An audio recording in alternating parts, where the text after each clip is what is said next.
Voilà, nous allons donc continuer notre étude. On en était au chapitre 2 de Daniel, la vision, enfin le rêve plutôt que le roi Nebuchadnezzar, roi de Babylone, a eu. Et donc c'est Daniel qui lui a interprété. Voilà, alors on en était au verset 40, il y aura un quatrième royaume, solide comme du fer, et de même que le fer pulvérise et rompt tout, il pulvérisera et brisera tout comme le fer brise tout. Donc presque tout le monde est d'accord pour dire qu'il s'agit de l'Empire romain dans les jambes. Mais aujourd'hui, on n'est plus dans les jambes, on est dans les pieds. Et il y a les pieds et les doigts de pied, il y en a 10. Et donc là, on arrive dans la période actuelle. Donc ce qu'on appelle l'Occident, c'est la continuité de l'Empire romain. Et il y a une différence quand même, c'est celle-ci, c'est que dans les pieds, il y a de l'argile et du fer. Alors, comme vous le savez, ça ne peut pas fusionner ensemble, mais c'est quand même. Alors ils sont obligés de, de coexister dans le même système. Alors, par contre, il s'agit de deux choses qui sont totalement incompatibles. Alors, quels sont les deux systèmes totalement incompatibles en Occident?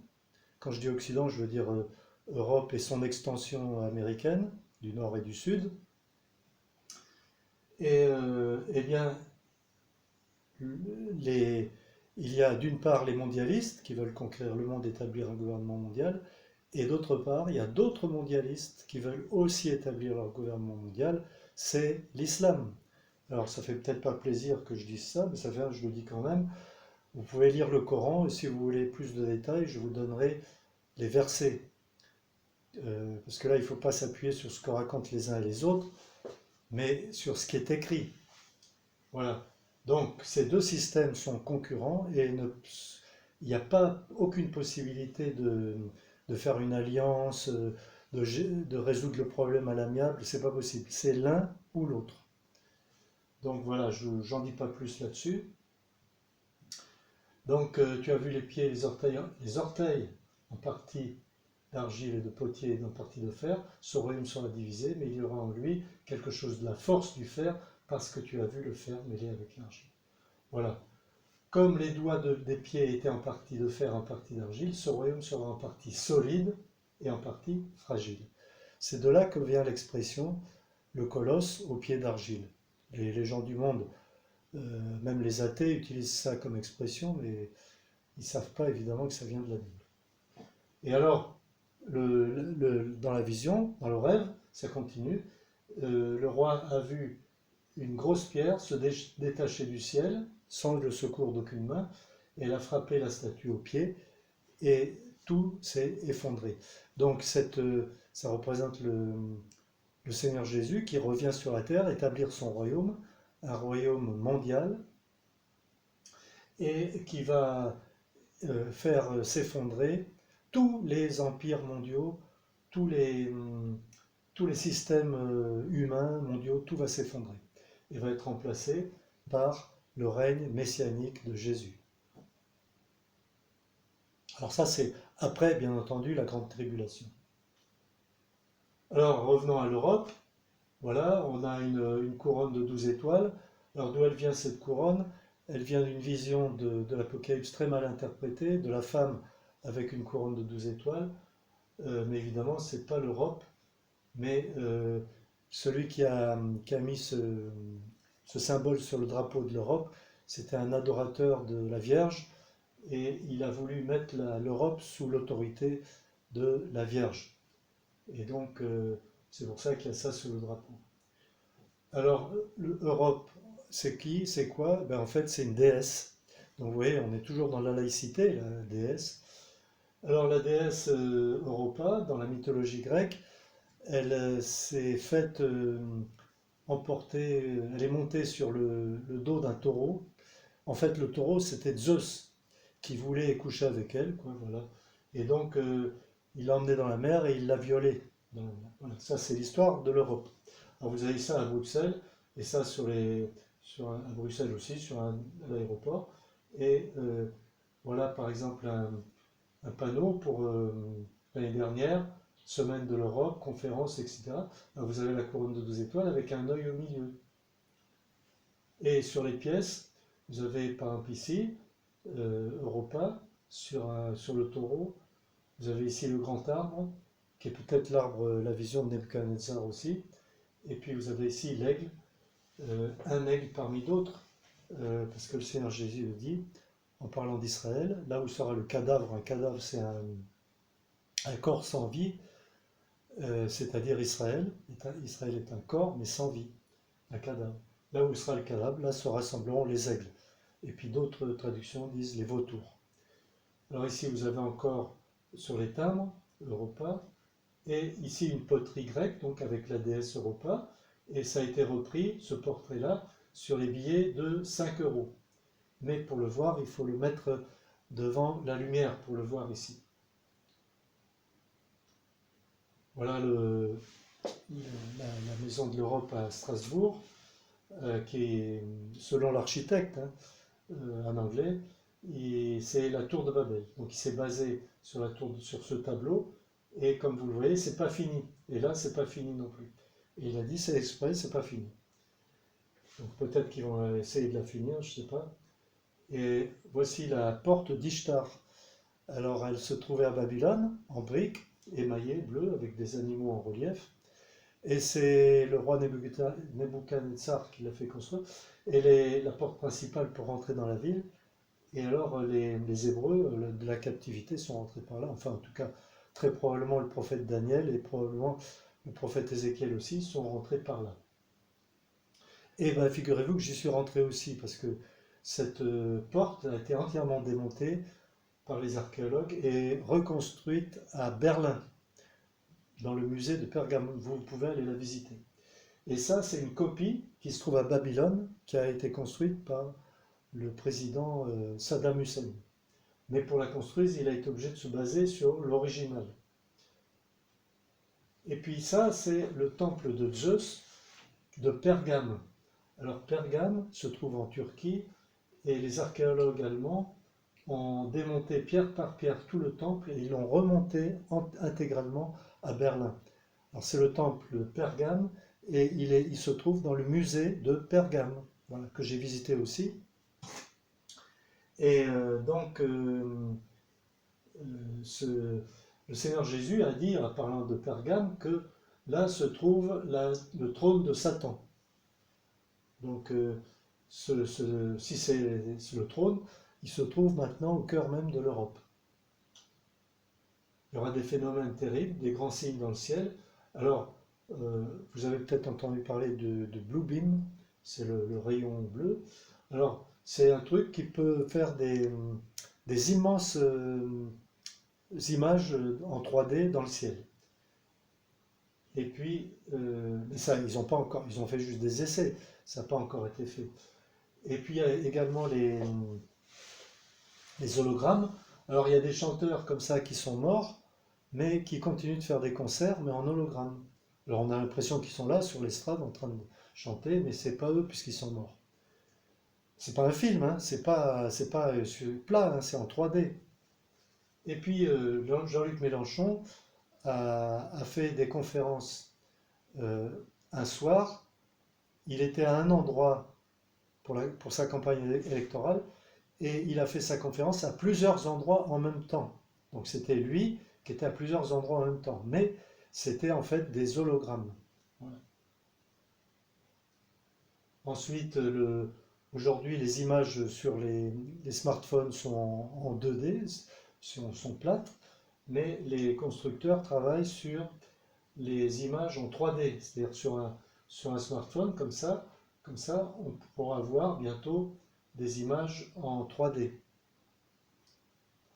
Alors, comment expliquer que les écrivains bibliques ont parlé de choses qui n'existaient pas encore à leur époque? Comment ils ont fait? Eh bien, la seule réponse possible, il n'y en a qu'une, c'est qu'ils ont été inspirés par Dieu. Voilà. Donc, puisque Dieu est éternel, qu'il sait tout, qu'il voit tout, qu'il a tout devant les yeux, il n'y a pas de présent pour lui, enfin il n'y a pas d'avenir ni de passé, et donc il a tout présent devant les yeux, et c'est comme ça qu'il a inspiré les prophètes. Par exemple, tous les habitants de la terre voient un événement en même temps. Comment est-ce possible? Aujourd'hui, c'est possible, mais à l'époque des prophètes, c'était impossible. Tous sont surveillés, même chez eux. Par exemple, la Bible dit dans Apocalypse 13 que tous ceux qui refuseront de se prosterner devant l'image de la bête, c'est-à-dire la religion finale, seront mis à mort. Comment ils vont le savoir, quelqu'un qui est dans une maison, dans la forêt ou en haut de la montagne? Eh bien, tout le monde sera surveillé. Il faudra donc un système de surveillance global. C'était impossible à l'époque de l'apôtre Jean, et aujourd'hui c'est tout à fait possible. On paye avec la main. Eh oui, toujours Apocalypse 13, les gens vont payer avec la main, et aujourd'hui c'est possible de payer avec la main. Il y a une image qui bouge et qui parle, visible par tous. Cette image, c'est l'image de la bête, l'abomination de la désolation établie dans le lieu saint. Où il est le lieu saint? C'est le temple de Jérusalem.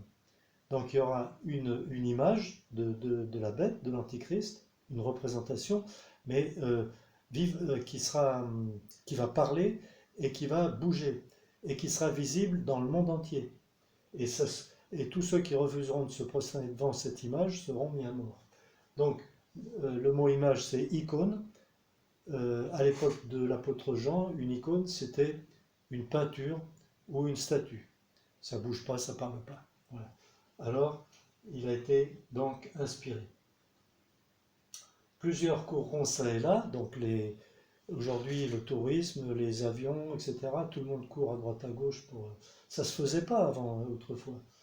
Et donc ça c'est un signe de notre époque aussi, et la connaissance augmentera, ou s'accumulera. Donc, soit elle augmente, c'est possible, c'est ce qui se fait, soit elle s'accumule. Alors, c'est écrit la connaissance, hein, c'est pas écrit l'intelligence. Les gens d'il y a 1000 ans, 2000 ans, 3000 ans, 4000 ans étaient aussi intelligents que ceux d'aujourd'hui, sinon plus. Je pense notamment à Adam et Ève, qui étaient d'une intelligence parfaite, mais ils n'avaient pas toutes les connaissances technologiques qu'on a aujourd'hui. Alors, donc la connaissance augmente, et c'est grâce à l'accumulation des connaissances technologiques, notamment, qu'on peut construire aujourd'hui des smartphones, des radars, des ordinateurs, des avions, des fusées, etc. Donc ça, c'est un signe de notre époque. Alors, la connaissance, c'est pas préciser laquelle, mais ça peut être aussi la connaissance biblique, surtout la connaissance des prophéties bibliques. Et pourquoi? Eh bien, tout simplement parce qu'aujourd'hui, on comprend mieux certaines prophéties qu'il y a 100 ans ou 1000 ans, ce qui est normal puisque les choses, beaucoup de ces prophéties sont déjà accomplies. Mais ça peut être aussi la connaissance générale, c'est-à-dire la médecine, la science, enfin bref, tout ça. Et donc là encore, c'est les connaissances qui s'accumulent au cours des siècles. Et il n'y a jamais eu autant de gens qui ont des doctorats qu'aujourd'hui, et il n'y a jamais eu autant de scientifiques professionnels qu'aujourd'hui. Voilà, Damas sera détruite, sera transformée en ruine. C'est ce qui est en train de se produire depuis quelques années. Que personne ne vous séduise d'aucune manière, car il faut qu'auparavant, l'apostasie soit arrivée. C'est quoi l'apostasie? Apostasie, rejet de la foi, rejet du vrai Dieu, rejet de tout ce qui vient de Dieu. Pas rejet d'une religion, attention. Donc l'apostasie touche le monde en général et l'Église aussi, donc ce qui est beaucoup plus grave évidemment. Donc je cite quelques exemples dans le monde. Le mariage entre un homme et une femme, ça vient de Dieu. Et bien là, on le rejette et on fait maintenant les mariages entre deux hommes, deux femmes, etc. Avoir des enfants dans un couple, ça vient de Dieu. Et aujourd'hui, donc, des couples d'hommes pourront bientôt adopter des couples de femmes, etc. Et puis, c'est plus les parents qui sont responsables de l'éducation de leurs enfants, c'est l'État qui en est responsable. Et c'est pour ça qu'il faut envoyer les enfants le plus tôt possible à l'école pour subir l'endoctrinement de la pensée unique dont on a parlé auparavant. Voilà, donc dans l'Église, l'apostasie, c'est le rejet de la doctrine biblique, de la saine doctrine, mais un rejet flagrant. C'est pas les petites fausses doctrines qu'il y avait avant, c'est des trucs flagrants du style, par exemple, on ne croit plus au récit biblique de la création. Et on adopte la pensée du monde, c'est-à-dire l'évolution. Ça, c'est un, enfin bref, c'est terrible. C'est une fausse doctrine fatale. Euh, la- on rejette le règne messianique de 1000 ans, le millénium. On, enfin bon, je pourrais citer plein d'autres exemples, mais pas maintenant. Que se révèle l'homme impie, c'est-à-dire le fils de la perdition, c'est-à-dire l'antichrist. Alors, se révéler, c'est-à-dire pas forcément dans sa forme de dictateur mondial, mais dans son apparition, c'est-à-dire on va le voir, d'ailleurs on peut le voir même aujourd'hui, sans même savoir que c'est lui. N'oublions pas que l'antichrist, c'est quelqu'un de très intelligent, qui parle très bien, qui est très séducteur, et qui est vraiment sympa, et qui va résoudre plein de problèmes. Il pourrait par exemple résoudre le problème mondial du coronavirus, du Covid-19. Et si quelqu'un apportait la solution à ce problème-là, eh bien, il recevrait l'approbation de tous les pays du monde et peut-être même l'autorité de la part de tous les pays du monde. Donc, il y a d'autres problèmes, un autre problème qui traîne depuis 60 ans, plus que 60 ans, c'est le conflit israélo-palestinien. Alors, si quelqu'un pouvait résoudre ce problème-là, eh ben, le monde entier lui ferait confiance. Voilà, alors les 7 sceaux, euh, qui est digne d'ouvrir les sceaux? L'agneau de Dieu, Jésus-Christ, est le seul qui a été trouvé digne d'ouvrir les 7 sceaux. Le premier sceau, c'est un cheval blanc. Alors le cheval blanc, c'est la même couleur que le cheval du Seigneur Jésus quand il va revenir sur la terre. Donc il s'agit de quelqu'un qui se fait passer pour lui, c'est-à-dire l'antichrist. Anti, c'est un mot grec qui veut dire se faire passer pour tout en étant contre. Donc l'antichrist, c'est celui qui se fait passer pour Christ, mais tout en étant contre lui. Voilà. Et puis alors ce qui est stupéfiant, c'est une couronne lui fut donnée. Une couronne. Normalement les couronnes c'est pour mettre sur la tête, mais là c'est écrit une couronne lui fut donnée. Alors il n'y a pas écrit par qui, mais voilà, une couronne. Alors, ça m'a tout de suite fait penser au corona, au virus qui ressemble à une couronne. Peut-être qu'il va utiliser cette occasion-là. C'est une occasion idéale justement pour établir une dictature totalitaire mondiale. Le deuxième sceau, un cheval roux, les hommes s'entretuent, donc des guerres terribles, etc. Et, euh, et ensuite, troisième sceau, le cheval noir, pénurie alimentaire et augmentation des prix. Alors, là, on va voir des magasins vides, des rayons vides, surtout avec la Bible dit, avec les céréales, c'est-à-dire les produits de base. Donc, en fait, ceux qui vont surtout en pâtir, ce sont les pauvres, comme d'habitude, et ils vont souffrir de la faim. Et puis, les prix vont augmenter. Quatrième sceau, le cheval pâle, la mort a le pouvoir sur un quart de la terre. Un quart, on est environ 7 milliards. Euh, donc un quart, ça fait presque 2 milliards. 2 milliards de morts. Donc voilà, c'est des chiffres immenses qu'on n'a jamais vus dans l'histoire. Voilà, alors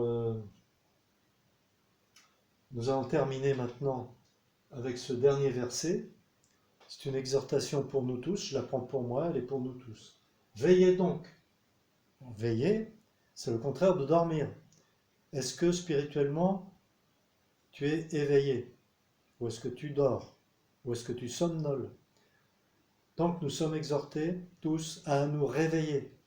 Et dans la situation actuelle, dans cette épreuve que nous traversons, il nous faut prier, non pas pour que Dieu arrête la maladie, puisque si ça vient de lui, c'est ridicule de lui demander ça, mais plutôt pour un réveil, un vrai réveil de l'Église. Un vrai réveil, ça commence toujours par une vraie repentance de l'Église. Quand je dis l'Église, je veux dire la vraie, les saints, les oints, ceux qui ont été régénérés par le Saint-Esprit, donc, et qui font partie de l'épouse. Donc prions pour ça, pour le réveil de l'Église, et aussi prions pour le salut des âmes perdues. Il y a encore des gens à sauver, à rajouter à l'Église, sinon on ne serait pas là. Donc dans cette occasion d'épidémie, de pandémie mondiale, eh bien, que les gens, au lieu de se tourner vers des philosophies mondaines, des religions et des sectes, etc., puissent se tourner vers le Seigneur Jésus-Christ, le seul Sauveur, le seul Rédempteur. Alors voilà, puisque vous ne savez pas quel jour votre Seigneur viendra. Donc comme on ne sait pas le jour, ben voilà, il faut être prêt à chaque instant. Être prêt à chaque instant à rencontrer le Seigneur. Ça va être le jour le plus merveilleux de notre vie. C'est la prophétie la plus formidable de toutes. Il a dit ceci dans Jean chapitre 14. Je m'en vais et je vais vous préparer une place. Et lorsque je vous aurai préparé une place, je reviendrai et je vous prendrai avec moi, afin que là où je suis, vous y soyez aussi. Et ce jour-là, eh bien, on va quitter ce monde et on va ressusciter avec notre corps céleste, bien entendu, et on va voir le Seigneur Jésus pour la première fois. Enfin, nous allons voir celui que nous aimons. Enfin, nous allons contempler sa beauté, sa splendeur, sa gloire. Voilà. Donc, question, notre vie est-elle en règle avec Dieu? Y a-t-il du péché dans notre cœur? Avons-nous pardonné à ceux qui nous ont offensés? Si ce n'est pas le cas, on n'est pas enlevé. Il ne faut pas se faire d'illusions. Hein. Sommes-nous éveillés ou endormis? Sommes-nous prêts pour le grand jour? Ceux qui sont prêts, qui ne sont pas prêts, est-ce qu'ils sont enlevés? Les tièdes, est-ce qu'ils sont enlevés? Eh bien non, ils ne sont pas enlevés. Le Seigneur Jésus les vomit de sa bouche. Qui sont enlevés? Les bouillants. Qu'est-ce qu'un bouillant? C'est quelqu'un qui aime Dieu de tout son cœur. C'est quelqu'un qui est amoureux ou amoureuse du Seigneur. Voilà. Eh bien, que Dieu nous accorde sa grâce pour marcher dans la droiture, la fidélité, dans l'intégrité, tous les jours de notre vie, pour lui plaire, pour lui être agréable, pour accomplir sa volonté. Et, eh bien, que le Seigneur nous accorde sa grâce pour être fidèle tous les jours de notre vie.